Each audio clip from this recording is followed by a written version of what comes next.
and welcome to Inquire to Choir. My name is Eva and I'm here to help you, fellow choir people.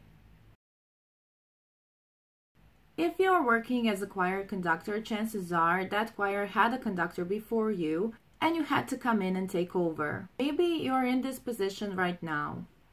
I've been there, and let me tell you, I had asked other conductors if they had any secrets or advice to tell me, and they really didn't. At least they didn't tell me any of it for whatever reason. Well, I don't want that to happen to you, so the topic of this video is how to succeed a former choir conductor, things you can do before the first rehearsal.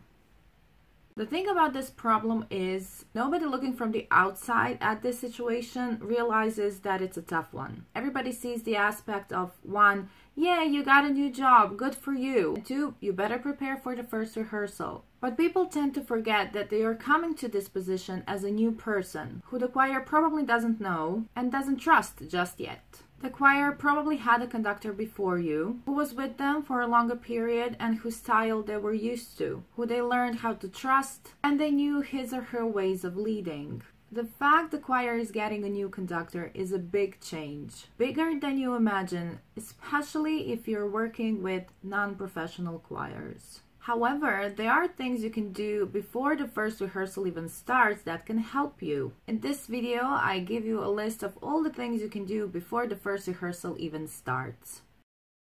The first thing you can do is study all about your new choir.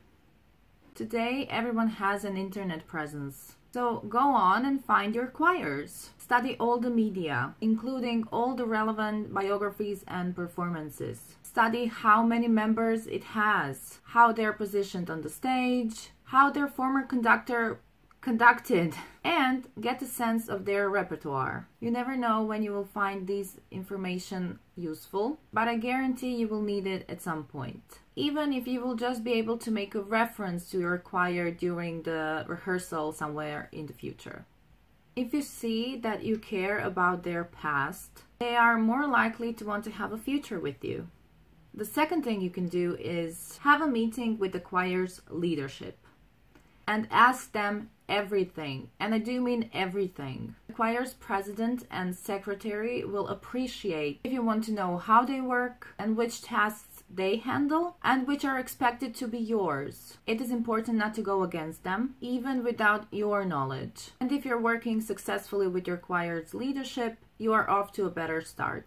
They can tell you everything you want to know, and when they see you want to know all about them, they will want you to be their conductor even more. And be sure to ask them what their typical concert season looks like and what are the first performances coming up for you and the choir. This way you know what you're working for, at least for the nearest future. The third thing is have a meeting with the former conductor or work with him or her. You don't get this opportunity every time, and I've been in both situations. If you know that you will be succeeding this particular conductor ahead of time, before actually coming on as a conductor, ask if you could be the conductor's assistant for a few rehearsals, just to be able to learn the choir's ways. This is especially important if you're working with children's choirs. I had been working as a conductor's assistant for the children's choir I'm working with now as a conductor. I had been an assistant for 2 years, and let me tell you, I learned a lot in those 2 years, but it was, if I could have had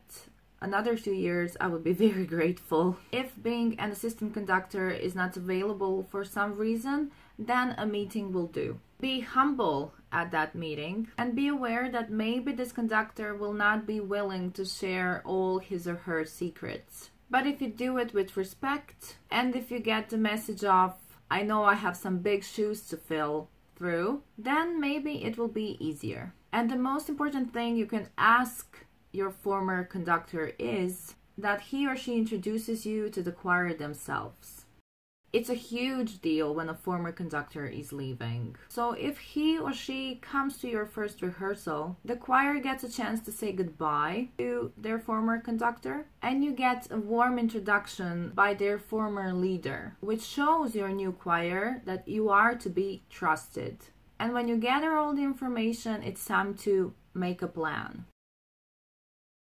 What do you see when you look at this choir closely? What are its weaknesses? What are its strengths? How do you see yourself as its conductor? What do you want your choir members to think of you? What is the message you want to put out there? If you have a plan, even some kind of a plan, it will be much more obvious to your new choir members that you know what you're doing. Of course, this plan will have to be mended sometime here and there and may be completely changed as you go. But if you have a plan, it will be much easier for you to start and for your choir members to feel secure. And that's it. I really hope this was helpful. Make sure you like this video and subscribe to this channel if you want to see more, and make sure to check out all the other videos on the channel, including the choir conductors vlog.